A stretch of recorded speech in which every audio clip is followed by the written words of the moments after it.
অনেকটা তো বেলা হয়ে গেছে, চলো বন্ধুরা হেসেলে ঢুকেই পড়ি।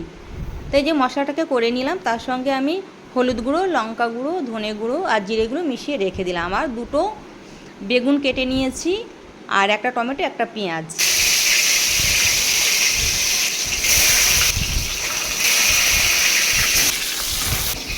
তো মাছটা ভাজা হয়ে গেছে, ওই তেলের মধ্যে আমি বেগুনগুলোকে লবণ হলুদ ছিটিয়ে ভেজে তুলে নিলাম। এবার অবশিষ্ট তেলের মধ্যে আমি কালো জিরে তেজপাতা ফোড়নে দিয়ে গোটা পেঁয়াজ কুচি, গোটা টমেটো কুচি একটু ভেজে নিলাম, আর মশলাটা এর মধ্যে জল ঢেলে মিশিয়ে ভেজে কষিয়ে নিলাম। এবার পরিমাণ মতো জল দিয়ে ভাজা মাছ আর বেগুন দিয়ে দিলাম। এবার 5 থেকে 7 মিনিট দুটো কাঁচা লঙ্কা দিয়ে চাপা দিয়ে দিলাম। তো তৈরি হয়ে গেল বন্ধুরা আমার ভোলা মাছের ঝাল। তো আমি প্লেটটা সাজিয়ে ফেলি। তো বন্ধুরা আজকের মেনুতে আছে আমার ভোলা মাছের ঝাল, আমের চাটনি আর ডবল ডিমের অমলেট, আর স্যালাড বলতে পেঁয়াজ, শসা, লেবু, লঙ্কা।